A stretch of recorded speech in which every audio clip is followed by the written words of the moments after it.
nosotros queremos construir el socialismo. Nos hemos declarado partidarios de los que luchan por la paz. Es sentido del momento histórico. Es cambiar. La teoría revolucionaria es fundamental para la revolución, para el impulso revolucionario.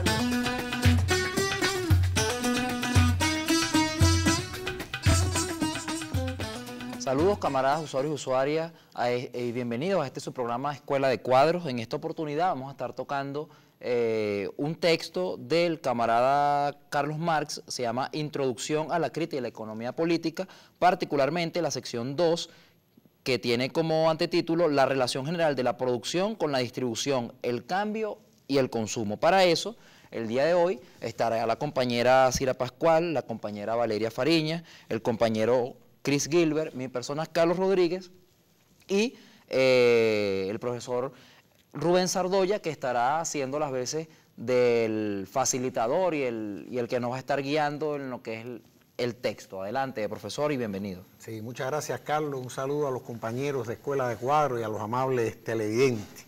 Vamos a tratar hoy sobre un texto muy importante de la obra científica y política de Marx. Por cierto, uno de los documentos políticamente más entusiastas y firmes de los escritos por Marx.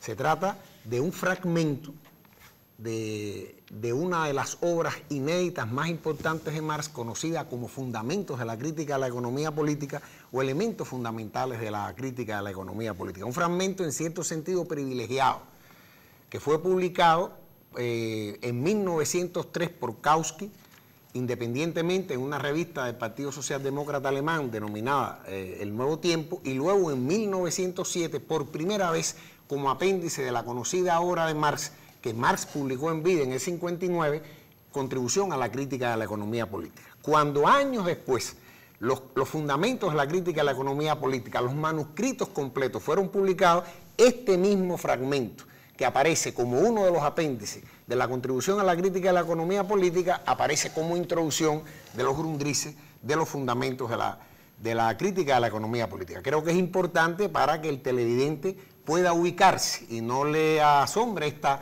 duplicidad. Los manuscritos en general fueron escritos entre 1857 y 1858 en ocasión de una de las primeras, por no decir la primera gran depresión que afrontó Europa. Es conocido que por primera vez la teoría económica de Marx demuestra que el capitalismo solo puede desarrollarse por vía de depresiones y crisis cíclicas. En este caso, Marx la escribió 8 voluminosos cuadernos que abarcan 2 textos que depende de la edición, puede tener cada uno 400 o 500 páginas. Lo escribió en apenas 7 meses. Fue un rapto, un impulso, no es una obra hecha para la publicación. Ahora bien, dentro de este apéndice, justamente el fragmento que vamos a analizar acerca de la relación general entre la producción, la distribución, el cambio y el consumo, es el que menos suerte ha corrido. De una u otra manera han corrido ríos de tinta sobre lo que escribe Marx a continuación sobre el método de la economía política y sobre otros temas. En este fragmento, sobre este fragmento se habla muy poco, y como el resto de la obra es también un importante laboratorio para comprender el desarrollo del pensamiento de Marx. Así ha sido llamada esta obra en general un laboratorio del pensamiento de Marx, donde se ve la forma en que Marx investiga, donde se ve al propio Marx avanzar a través de su objeto en correspondencia con las necesidades que le va planteando el proceso investigativo, y que es diferente del proceso expositivo que realizaría posteriormente en el Capital. Hay también quien ha hablado de los Grundrisse, de los fundamentos, como una especie de introducción o primera sistematización de las ideas contenidas en el Capital. Yo prefiero verlo como un gran laboratorio. Y este fragmento realmente sobre la producción, la distribución, el cambio y el consumo, que nos ofrece brillantes elementos y brillantes análisis de dialéctica y que constituye, a mi juicio, un desarrollo ulterior de la concepción materialista de la historia,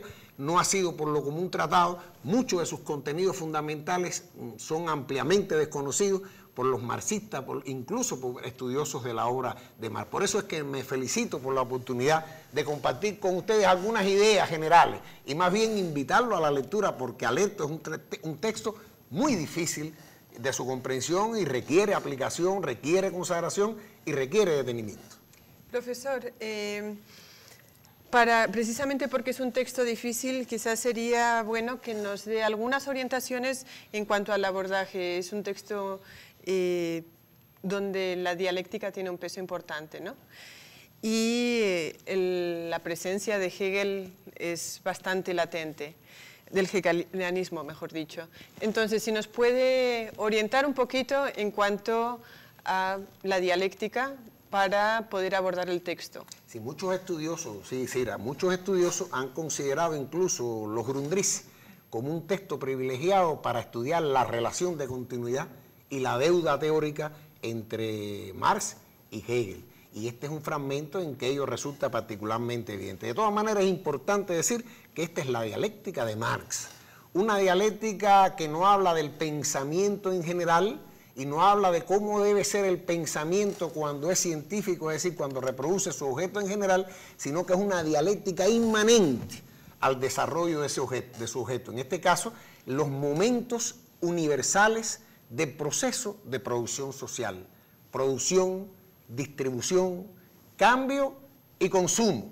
Fíjense incluso que los ejemplos que él pone atañen tanto al régimen esclavista como al régimen feudal, como al régimen propiamente capitalista. No es posible hablar de producción, no es posible hablar de producción social si no se parte del estudio de esta categoría. El enfoque de Marx es un enfoque esencialmente crítico de la forma de teorizar de los economistas de su época, y no solo de los economistas de su época, en la cual predominaba y sigue predominando el espíritu de la teoría vulgar, también de la economía clásica, a diferencia de lo que él llama los economistas, tomando distancia de esto, de los economistas, que desarrollan un enfoque formal de las categorías, que no trascienden lo que Hegel llamaría el ser inmediato de la realidad económica, es decir, lo que aparece en la superficie, que ven las categorías yuxtapuestas, es decir, unas al lado de la otra, e incluso las categorías en cuestión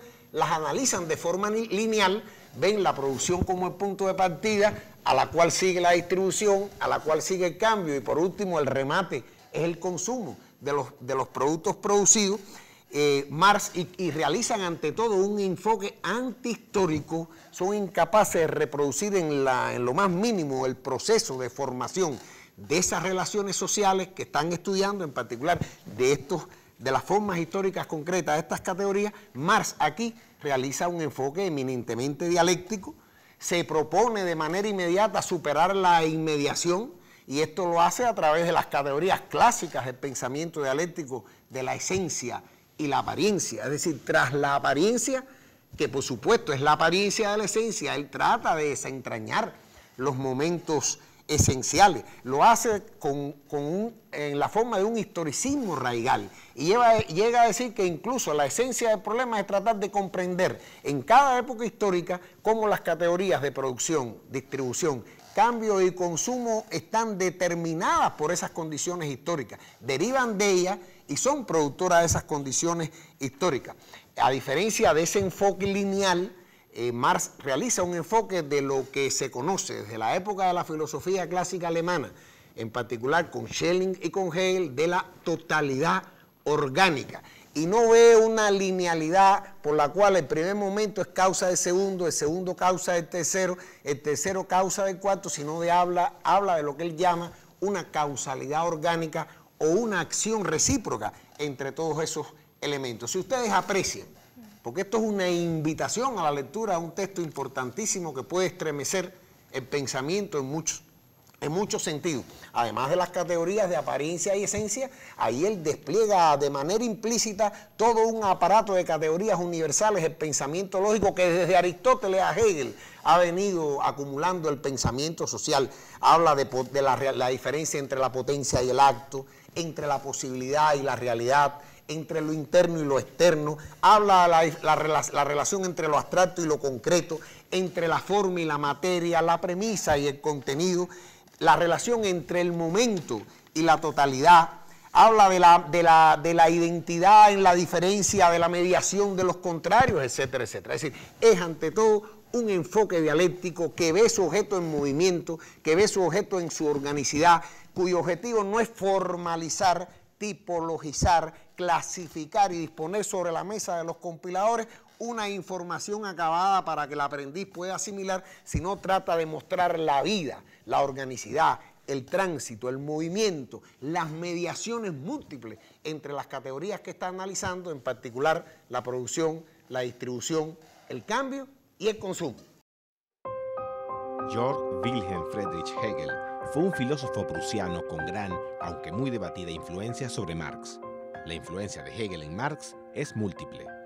Entre otras cosas, Marx empleó el método dialéctico de Hegel, sobre todo en su forma más desarrollada, que se encuentra en La ciencia de la lógica, para exponer la dinámica interna y la naturaleza sistemática de la producción capitalista. La producción capitalista es una totalidad orgánica, interconectada. Hegel usó el término momento, en un sentido técnico, para referirse a un paso o un elemento de esta totalidad interrelacionada. En la sección Producción, Consumo, Distribución y Cambio de los Grundrisse de Marx, se consideran producción, distribución, cambio y consumo como momentos, es decir, elementos interconectados de la totalidad orgánica. Otra acotación importante es que en la dialéctica hegeliana se usa la palabra abstracto para referirse a algo simple y aislado, mientras las determinaciones se aplican a las relaciones que tienen los elementos entre sí. Por eso, una cosa o una categoría pasa a ser menos abstracta y más concreta cuando tiene más determinaciones, más relaciones. Tomemos un ejemplo. Una categoría simple, como la mercancía o el valor, tiene pocas determinaciones, es muy abstracta. En cambio, la categoría más desarrollada, capital, que es el valor que produce más valor a través de la explotación de los trabajadores, es una categoría más concreta, menos abstracta, porque tiene más determinaciones que la relacionan con otras categorías. Lo más concreto es la totalidad, que reúne todas las determinaciones de manera estructurada y ordenada. Rubén, si Marx llega a la conclusión aquí que está tratando un conjunto orgánico, que hay acción recíproca, efectivamente que es una totalidad, que su objeto de estudio es una totalidad, y hay un hegelianismo abierto en su presentación. De hecho, refiere al hegelianismo burdo de Say y otras figuras. ¿Por qué es que Marx se aparta un poco? ¿Por qué entiendes tú que Marx se aparta un poco de esta forma de presentación cuando llega al Capital? Porque en el Capital empieza con la mercancía y la presentación es bastante diferente. Y el hegelianismo, yo digo que puede ser que está presente, pero es más latente. ¿Por qué es así? Bueno, la pregunta es compleja y tiene mucho filo. Yo nunca hablaría de hegelianismo en Marx. Uno puede decir formalmente, bueno, nunca Marx ha sido tan hegeliano como en el primer capítulo del Capital o como en este texto. Pero son formas de decir. Marx supone una asimilación y una transformación integral del modo de pensamiento de Hegel. Marx supera el carácter abstracto del pensamiento de Hegel. Y repito, la característica distintiva de su pensamiento es que se mueve a través del automovimiento de su objeto. Diríamos aquí con Enrique Dussel, él utiliza una metáfora interesante, que el pensamiento de Hegel, en particular en la forma que aparece en la ciencia de la lógica, es una especie de marco teórico, utilizando los términos que se han hecho usuales en la academia. Los estudiantes a la hora de hacer sus tesis, los doctorantes, los maestrantes, tienen que hablar de su marco teórico. Bueno, es un referente general a partir del cual él va a moverse. Pero lo singular de Marx, lo peculiar de su modo de pensamiento es que eso es superado en la investigación de un objeto concreto. ¿Por qué cambia esto? La forma en que él expone aquí y la forma en que expone en el Capital, él lo explica con claridad en el apéndice del propio Capital, en notas que él escribe donde establece una diferencia sustancial entre el método de investigación y el método de exposición. El investigador trata a su objeto a la hora de investigarlo con las posibilidades que tenga. Está constreñido y determinado por la bibliografía con que cuenta, por la información empírica, hace investigaciones, estudia el objeto y trata de reproducirlo en su desarrollo histórico. y trata de hacerlo de la forma más integral. Otra cosa es cuando el objeto se expone. Otra cosa es cuando usted, sobre la base de esa acumulación empírica que usted ha ido acumulando y de los nexos que usted va estableciendo entre los hechos, usted trata de expresar la lógica interna, inmanente, de lo que usted está estudiando, en este caso, de ese modo de producción. Repito, yo no consideraría nunca a Marx un pensador hegeliano. Creo con Lenin que sin comprender a Hegel, pero también sin comprender a Fichte, sin comprender a Schelling, sin comprender a Kant, sin comprender a Spinoza, sin comprender a Descartes y así hasta el maestro Sócrates, no creo que sea posible entender el pensamiento de Marx. Solo que Hegel es el gran compendio del pensamiento filosófico, del pensamiento lógico que preparó todas las condiciones para el surgimiento de la concepción materialista de la historia, que es lo propiamente específico de Marx. Él estudia la totalidad concreta, ¿sí?, orgánica del capitalismo conforme a la concepción dialéctica materialista, ¿sí? Correcto. Y nos dice en el texto que la producción es el punto de partida y que la producción es el momento predominante. Y nos invita a hacer todo el ejercicio entre lo opuesto y la identidad, que es ahí donde se están encontrando muchas de las categorías de Hegel, que son ya de la dialéctica materialista y no de Hegel, en cuanto al consumo y al objeto y a la producción. Y dice que la producción es inmediatamente un consumo y el consumo es inmediatamente producción. Y nosotros solemos pensar que una cosa es una y otra cosa es otra, que no puede ser a la otra y que no necesita de la otra para producirse, que es lo que él está planteando acá. ¿Qué significa que la producción es el punto de partida? Rubén, vamos a dejar esa pregunta al aire, es una pregunta importante. Hemos llegado al final del segmento, estamos estudiando un texto de Marx, una sección de la introducción a la crítica de la economía política.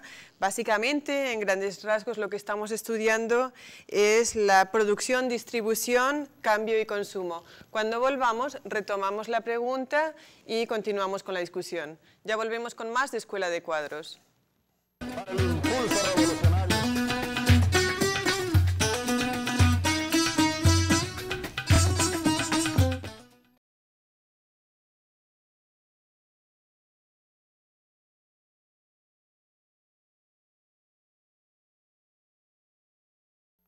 Para el impulso revolucionario.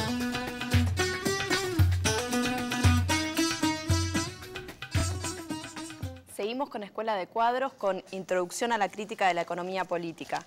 Lo que ahora Rubén nos va a explicar es por qué la producción es el punto de partida y por qué también es el momento predominante. Estamos hablando que el capitalismo es una totalidad concreta, orgánica, que despliega diferentes momentos. Uno de ellos es la producción, el consumo, los que vamos a ver a lo largo del programa. ¿Por qué la producción es el punto de partida de esos momentos? ¿Qué significa eso en la teoría marxista? Bueno, la idea de Marx y de Engels no es que solo el capitalismo tenga como punto de partida el proceso productivo.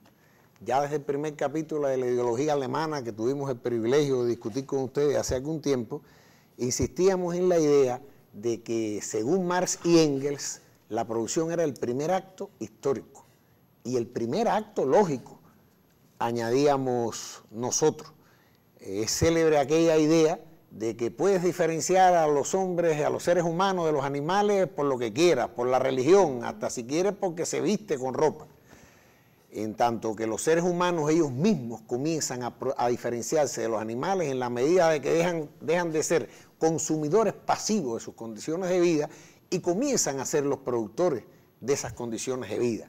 Lo que se consume y se produce es justamente la vida social, la sociedad, la humanidad, la subjetividad humana en una u otra forma histórica. Y la idea de Marx y de Engels es que la producción es ese primer acto lógico histórico en todas las formaciones sociales, en todas las sociedades en que podamos hablar de seres humanos. Yo pienso que entre este texto que estamos analizando y ese primer capítulo de la ideología alemana hay una evidente, o no tan evidente, pero hay una línea de continuidad muy importante. Y vemos ante todo este fragmento acerca de la relación general entre la producción, la distribución, el cambio y el consumo como un desarrollo ulterior de la concepción materialista de la historia, como un desarrollo ulterior de esta visión que ven los seres humanos seres que se producen a sí mismos, que ven en el trabajo humano el fuego heraclíteo, que produce todas las cosas y al cual todas las cosas van a ser devueltas en el seno de la actividad humana. ¿Dónde se pone el énfasis aquí? Se pone el énfasis en la consideración orgánica o integral del proceso de producción, no solo del proceso de producción material o del proceso de producción espiritual, del proceso de producción social. El proceso de producción social contiene momentos, tiene sus propios momentos constitutivos, y los principales momentos constitutivos son precisamente la distribución, el cambio y el consumo. De modo que cuando hablamos de un modo de producción, no solo estamos hablando de un modo en el cual histórico determinado, en el cual los seres humanos producen sus condiciones de vida. Estamos hablando de un modo de producción, de cómo se producen, se distribuyen socialmente a través de determinados canales socialmente instituidos, se intercambian y son consumidos esos productos. De la misma manera, las relaciones de producción no son solo relaciones de cómo se produce en abstracto, considerando la producción en su forma unilateral, como el acto por el cual se crea un producto. Se trata de las relaciones que se establecen entre los seres humanos en el proceso por el cual ellos producen, se distribuyen, intercambian y consumen esa riqueza social de la cual ellos son productores. Igualmente las fuerzas productivas son fuerzas con que cuentan los seres humanos para producir, distribuir, intercambiar y consumir la riqueza social, la riqueza material y la riqueza social producida por los seres humanos. Esto sencillamente no es cualquier cosa, es algo realmente importante. Y la idea de Marx es que en esa totalidad, producción, distribución, cambio y consumo, la producción es al mismo tiempo un momento y es la totalidad del proceso. Existe entre todos esos elementos una relación de interacción orgánica. Existe entre todos esos elementos una relación de acción recíproca. Entre ellos no se puede establecer una relación de causalidad mecánica por la cual la producción sea causa de la distribución sea causa del intercambio del cambio, del proceso de circulación. Sí, determinaciones. Cada uno de esos momentos son determinaciones del propio proceso de producción social. Con él se abre y se cierra la espiral de la actividad humana.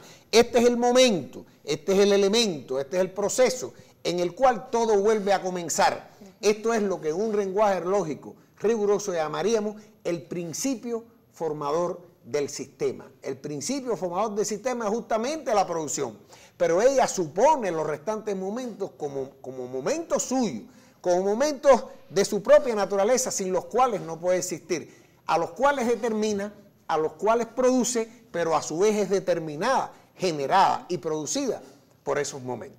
Entonces, Rubén, para entender realmente la perspectiva de Marx, deberíamos erradicar, quizás, te pregunto, perspectivas productivistas, perspectivas que dirían que Marx de lo que se ocupa es de ver cómo se producen las mesas y las sillas. Por supuesto. Pero que aquí lo que estamos haciendo es un acercamiento al punto que tú mencionabas, no a cualquier tipo de producción, sino a la producción social.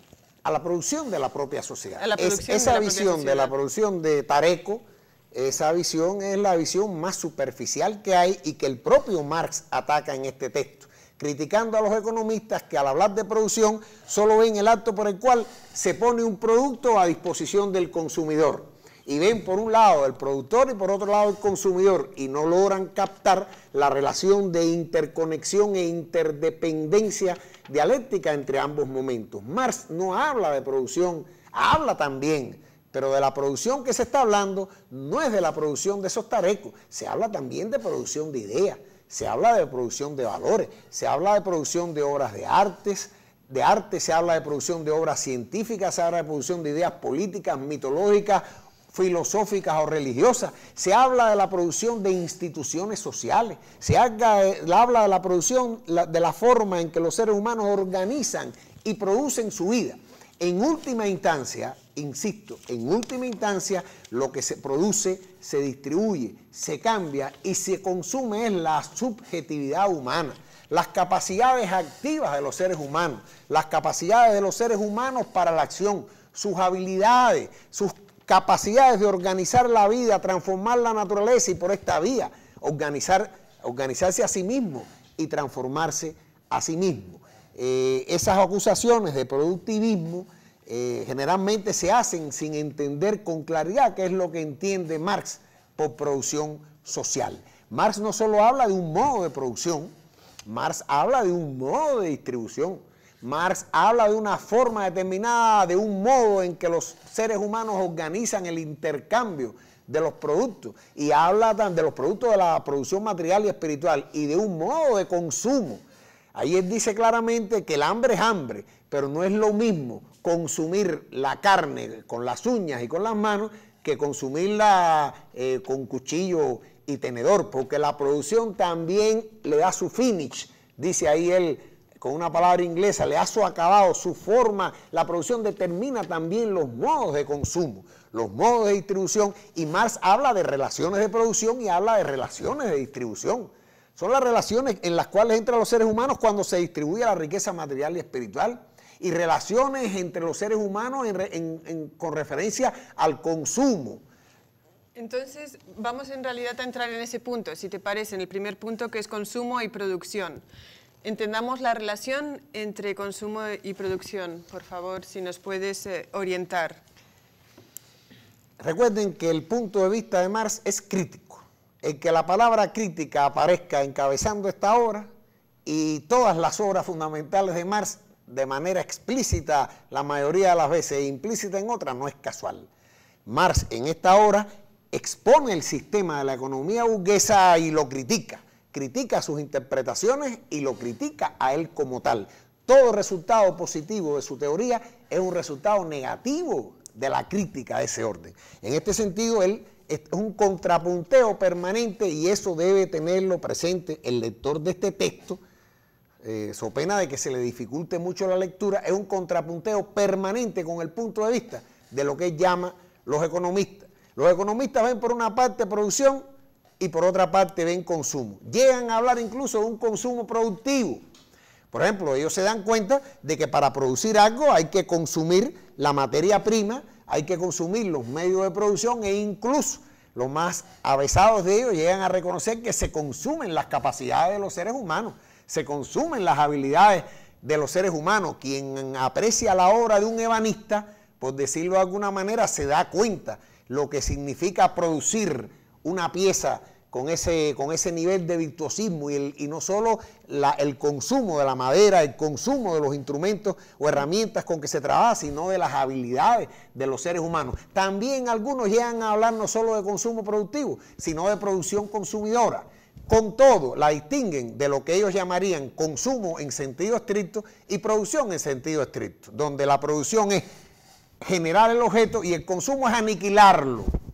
Para Marx, como él dice, en un lenguaje que recuerda las primeras líneas del primer capítulo de la ciencia de la lógica de Hegel, la producción es inmediatamente consumo y el consumo es inmediatamente producción. La producción es inmediatamente consumo de las capacidades activas de los seres humanos, de la materia prima y de los instrumentos de trabajo, en general de los medios de producción. Y es al mismo tiempo un consumo subjetivo y un consumo objetivo, pero al mismo tiempo el consumo es inmediatamente producción, porque cuando usted consume, usted está produciendo las capacidades de los seres humanos. Cuando usted, ya no hablando solamente, digamos, del consumo físico en sentido directo, cuando nosotros nos alimentamos o nos nutrimos, y Marx establece aquí analogía hasta con el consumo de sustancias químicas en las plantas, en la naturaleza, hace algunas analogías externas. Usted, al consumir, usted está produciendo física y espiritualmente al hombre. Cuando nosotros consumimos nada más y nada menos que este fragmento brillante del pensamiento de Marx que estamos estudiando aquí, nos estamos produciendo a nosotros como seres más inteligentes, como seres más cultos, como seres más capaces de comprender nuestra sociedad, nuestras relaciones sociales, las formas del antagonismo social y hasta de la explotación, la dominación y la enajenación de los productos de la actividad. La concepción de Marx es la idea de que el consumo y la producción son dos momentos de una misma realidad. Uno genera el otro, uno depende del otro, uno condiciona al otro. Uno no puede existir sin el otro. Entre ellos existe una relación no de causa-efecto lineal, sino de causalidad orgánica. Uno es causa del otro y el otro es causa de uno. Entre ellos existe una acción recíproca. Determinadas formas de producción determinan determinadas formas de consumo. Determinadas formas de consumo, a su vez, generan determinadas formas de producción. Yo tengo una pregunta muy sencilla. Entiendo que la distribución media entre el consumo y la producción. A mí lo que me preocupa es que tiene todo esto que ver con una sociedad de clases, como es la sociedad capitalista en la que vivimos, la relación entre consumo y producción, cómo la interpretamos en una sociedad de clases, y también si es correcta mi interpretación, si me puedes orientar, en que aquí también de alguna forma se apunta en el texto a la enajenación que ocurre en el proceso de producción, en el productor, entre el proceso de producción, cuando el productor está produciendo, y luego, en otro momento, el productor, trabajador, consumiendo. A ver, son dos preguntas. Una sobre la distribución como mediación entre la producción y el consumo, y la otra sobre la enajenación, ¿correcto? La relación entre la producción y el consumo no se realiza de manera inmediata. Si ustedes y yo nos vamos para la casa, sembramos una cebollita, esperamos unos meses y nos las comemos, la relación entre la producción y el consumo es inmediata. No está basada en una división del trabajo, no está basada en la concepción de que se produce a gran escala en una sociedad estratificada y muy compleja.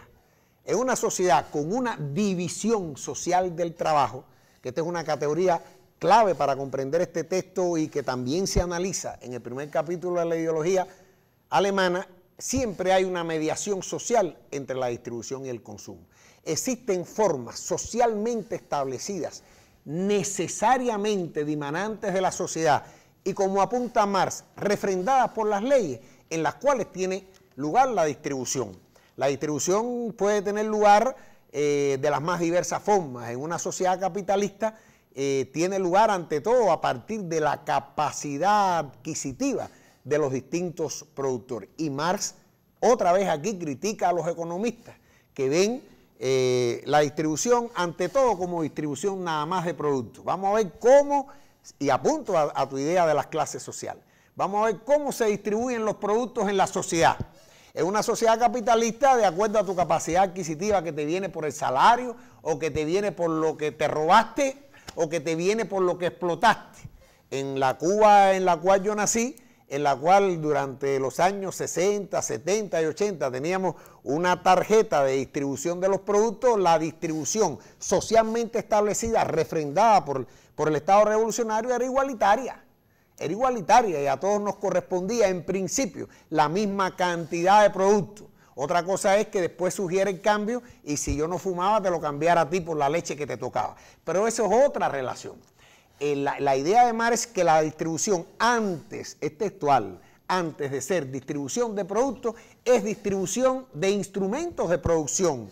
Hay individuos que reciben por los canales establecidos de la sociedad la propiedad sobre determinados instrumentos de producción y otros individuos que no tienen instrumentos de producción. Pero lo más interesante y lo más importante, aquello que hay que fijar, más que distribución de productos y más que distribución de instrumentos de producción, la distribución es la distribución de los individuos, de los grupos y las clases sociales entre los diferentes géneros de producción. Socialmente los individuos aparecen distribuidos como obreros, como campesinos, como burgueses, como intelectuales, como maestros, como ingenieros, como profesionales. Es decir, la distribución, la sociedad distribuye, digámoslo de alguna manera, la cuota de humanidad que te corresponde, las capacidades que tú vas a desarrollar por contraposición a la que van a desarrollar los restantes individuos. Bueno, continuamos después, la pregunta es muy compleja.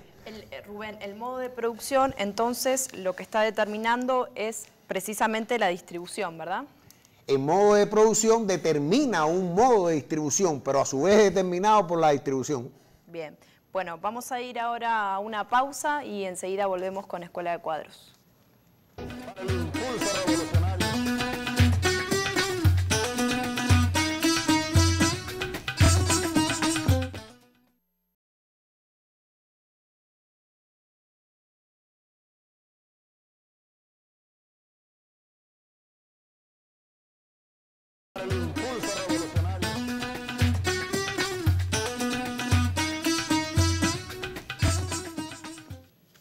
Estamos de vuelta con su programa Escuela de Cuadros, tocando el texto de Marx, Introducción a la crítica de la economía política, particularmente la relación general de la producción con la distribución, el cambio y el consumo.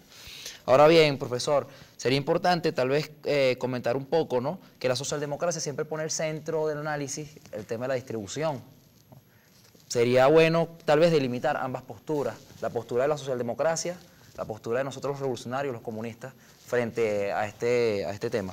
Son muchas las teorías y los términos que absolutizan uno u otro momento este sistema íntegro de producción social. Se habla de sociedades de consumo, ya no serían de producción, distribución y cambio, sino de consumo. Se supone que lo que se consuma lo produce alguien, pero eso aparece omitido. Ahí con esto se está queriendo decir quizá que es una sociedad donde el elemento del consumo aparece hipertrofiado y los seres humanos andan como locos detrás de los objetos materiales y sienten que acumular de ese tipo de objetos y acumular dinero en particular es la clave del éxito. Se habla de sociedades distributivas y se concibe un socialismo, efectivamente, socialdemócrata, que supone que los modos de producción pueden ser capitalistas y que lo que nos distinguiría del capitalismo es que la riqueza producida es redistribuida de otra manera.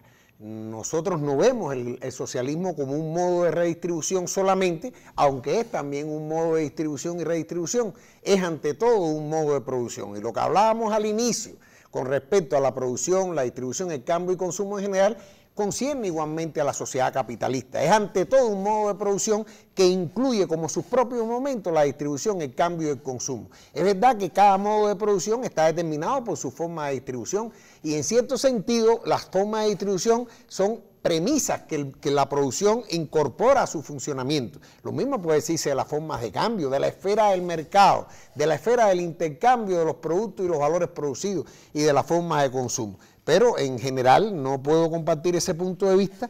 Creo que en determinados momentos, bajo determinadas circunstancias históricas, fuerzas revolucionarias pueden verse limitadas a este tipo de formas solo de distribución, pero la aspiración para una verdadera reconstrucción socialista de la realidad es la de crear un modo de producción íntegramente socialista basado en la propiedad social sobre los medios de producción, como objetivo del proceso histórico, como finalidad hacia la cual se mueven todos los esfuerzos realizados en la sociedad. En cuanto al cambio, un punto central en este texto, hay 3 elementos clave. No existe cambio sin división social del trabajo. El cambio privado presupone la producción privada, o sea, estamos hablando de sociedades de clases. Cuando estamos hablando de cambio, estamos hablando de sociedades de clases y la intensidad del cambio está determinado por el desarrollo de la producción. Brevemente. No solo la distribución es un elemento mediador entre la producción y el consumo. La distribución es el momento de la necesidad, la distribución es el momento que dimana de lo social y es refrendado con la fuerza de las leyes a través de instituciones. Pero por poderosa que sea la reglamentación, incluida la reglamentación jurídica, no es posible reglamentar cada uno de los cambios fortuitos de los individuos. Si yo con mi salario voy compro un par de zapatos o acudo a un concierto de piano y orquesta, es una cosa que obedece a mi singularidad como individuo y tiene un carácter fortuito en relación con el proceso social de producción, distribución, cambio y consumo. La producción tiene una mediación con el consumo, no solo en la distribución, sino también en el cambio. Si la distribución es el momento de lo necesario, el cambio es el momento de lo individual. Pero recuerden que no solo se trata, y ante todo, no se trata de intercambiar productos. Esa chaqueta por mi camisa, no. Se trata ante todo de intercambiar las capacidades activas que han sido objetivadas en los objetos que estamos intercambiando. El materialismo de Marx, a diferencia de los materialismos anteriores e incluso el de los filósofos franceses del siglo XVIII, no se basa en un concepto cosmológico de una sustancia primordial, o sea, la materia que se opone al espíritu, sino en la producción como actividad distinta del ser humano, que es un animal que forma su propio contexto o mundo. Esta producción, que a veces se llama praxis, es no solo material, sino también espiritual y sobre todo social, porque no se concibe como actividad de individuo aislado, un Robinson Crusoe en su isla. Siempre es una actividad socialmente determinada. Al considerar la distribución, el cambio y el consumo como momentos de la totalidad social, totalidad en que la producción es el momento dominante, Marx evita el productivismo. El productivismo consiste en absolutizar o aislar la producción de esta totalidad orgánica. Cuando yo intercambio mi capacidad para ofrecer una humilde capacidad, para ofrecer una conferencia, por la capacidad de un zapatero de producir zapatos y por la capacidad de un músico de tocar su música, yo lo que estoy es reconociéndolo a él como un individuo que ha sido, en virtud de la división social del trabajo, ha sido por las formas sociales de distribución de la riqueza y de la sujeción. Marx decía que la distribución era la subsunción de los individuos a determinados géneros de producción. Cuando yo estoy intercambiando contigo un producto, lo que te estoy reconociendo como un ser humano. Y además estoy cambiando mi forma de actividad por la tuya. Estoy cambiando mis actividades por la tuya. Estoy cambiando mi cuota de humanidad por tu cuota de humanidad y me estoy reconociendo a mí como un momento unilateral de un proceso que te supone a ti como un momento necesario sin el cual es impensable. De modo que eso es producción, distribución, cambio y consumo. En la producción se abre y se cierra la espiral de este proceso. El consumo aparentemente es su punto final, pero la espiral por suerte no cierra. O cuando vuelve a su punto, cierra, pero cuando vuelve a su punto de partida, continúa de nuevo en un movimiento que Hegel llamaría infinito. Pero entre una y otra existen dos momentos, uno es de la distribución y el otro es del cambio, que considerado en su totalidad es lo que se llama la circulación. Y que en la sociedad capitalista, ante todo, adquiere, no solo en ella, pero adquiere su forma más desarrollada en la forma del mercado. El cambio es la esfera del mercado, es el espacio que le interesa al capitalista, porque al capitalista el consumo solo le interesa, solo lo tiene en cuenta porque el consumo mueve a los consumidores a acudir al mercado y comprar. Pero para el capitalista su producto se realiza en el mercado y lo único que le interesa es la esfera del cambio. Para el capitalista, con el cambio acaba el proceso, el consumo lo pone fuera. Yo recuerdo al maestro Juan Bosch, en una obra de él sobre el pentagonismo, decir, escrita en la época de la guerra de Vietnam, decir que al productor de bombas de las empresas transnacionales armamentistas norteamericanas le daba lo mismo si esas bombas se las echaban arriba en las cabezas al pueblo vietnamita o las arrojaban al mar. Como ellas se consumieran, estaba fuera de su interés y la órbita de su producción como capitalista. Lo que le interesaba era que el Estado se las comprara y que fueran utilizadas. Rubén, quiero preguntarte sobre socialismo y comunismo. Creo que hemos tratado un poco el tema del socialismo, hemos dejado sentado que quizás la parte central del socialismo, como indicaría este formato de totalidad en que la producción es central, sería que la producción bajo medios de producción de propiedad social, de propiedad de toda la sociedad. Pero tú indicaste al principio que todo eso aplica a una sociedad dividida en clases, entonces te pregunto por el comunismo. En el comunismo, Marx dice o indica que el comunismo sería una sociedad de productores asociados, pero me parece que quizás hubiera sido mejor decir una sociedad de consumidores asociados, porque quizás el factor de producción sería segundo y la parte de consumir y de goce sería primero. Bueno, hay una cuestión clave con el socialismo. El socialismo es un tránsito en sí mismo. Es una sociedad, es un movimiento histórico de negación del orden social capitalista, que en distintas condiciones históricas y en distintos espacios geográficos y en distintas experiencias transcurre de manera diferente. En algunos momentos ese tránsito, esa negación del capitalismo va directamente al corazón del sistema productivo. En otros momentos puede ir al corazón de su sistema político o van generándose en la esfera de la distribución, que tiene que ver con la pregunta que hacía Sir anteriormente, en la esfera de la distribución van generándose formas, en este caso, valga la redundancia, de distribuir que no dimanan de la necesidad inmanente del modo capitalista de producción. Y se van negando esas relaciones económicas. Yo diría que en el socialismo es un movimiento hacia una forma de propiedad social que garantice un modo de producción social, de apropiación colectiva de la riqueza, de distribución con arreglo a determinadas necesidades sociales o necesidades de los individuos y los grupos de individuos, y de intercambio de los productos del trabajo y de las facultades activas de los seres humanos en correspondencia con estas necesidades. Pero hay que diferenciar el proceso y el resultado final, el ideal al cual aspiramos, la finalidad en el cual nos movemos. Yo no diría que el socialismo necesita una propiedad social absoluta sobre los medios de producción.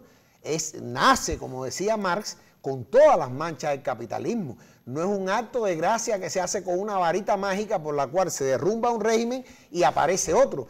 Es un movimiento histórico en el plano de la propiedad, en el plano de la producción, en el plano de la distribución. La producción, la distribución, el cambio del consumo son formas de categorización del proceso productivo allí donde existe división del trabajo.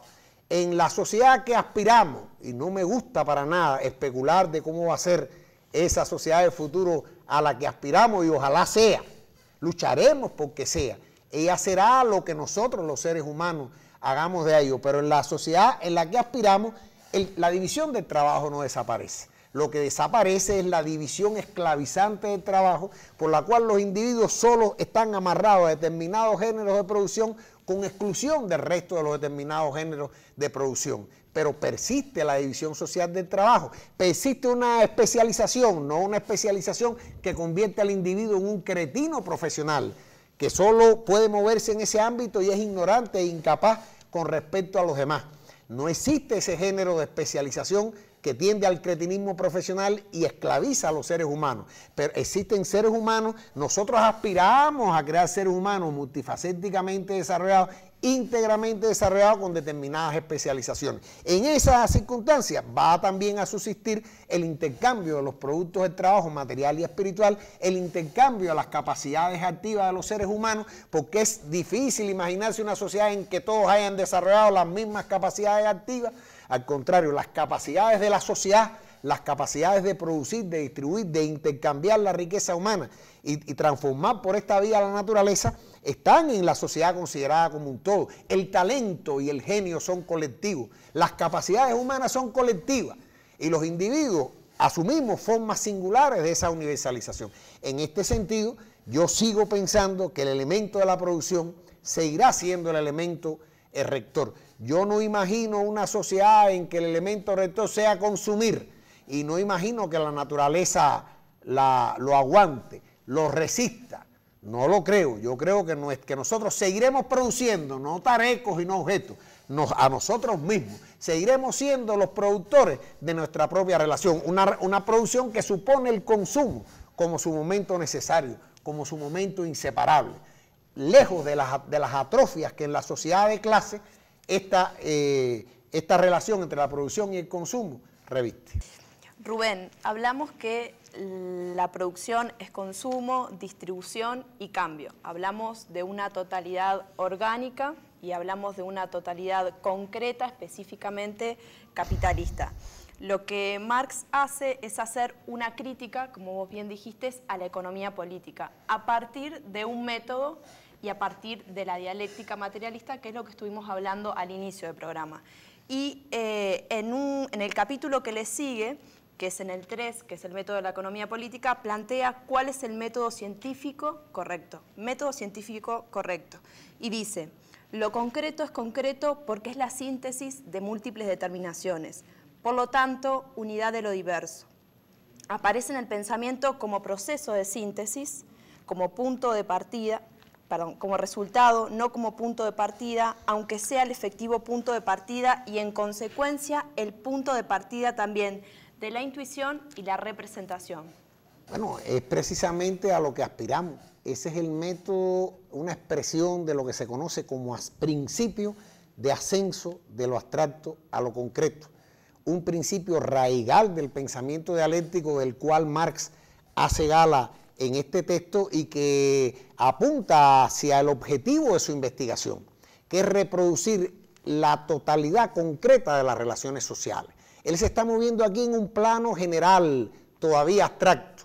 No se está refiriendo a una u otra sociedad, ni siquiera a una u otra formación capitalista, esclavista, feudal, pero está apuntando a que sea cual sea el estudio que estemos realizando de una u otra sociedad, no debemos aspirar a quedarnos en uno solo, incluida la sociedad comunista, que no la veíamos como la sociedad del goce, ¿no? Sino con independencia de cuál sea la sociedad a la que estemos hablando, debemos aspirar a reproducir nuestro objeto, en este caso la producción de la sociedad, de la humanidad, de la subjetividad humana, de las capacidades activas de las instituciones sociales, de forma unilateral, no viéndola solo como la sociedad del consumo, o no viéndola sola como la sociedad de la distribución, o como la sociedad del mercado, que es la forma de cambio, sino como una totalidad orgánica, íntegra, de determinaciones, distribución, cambio y consumo, que son momentos constitutivos de la producción. Esto es un gigantesco aporte a la concepción materialista de la historia. Hemos llegado al final del programa por el día de hoy, pero le recordamos a los compañeros y compañeras que nos escuchan y que nos ven a través de las cámaras que tenemos además vías digitales de contacto.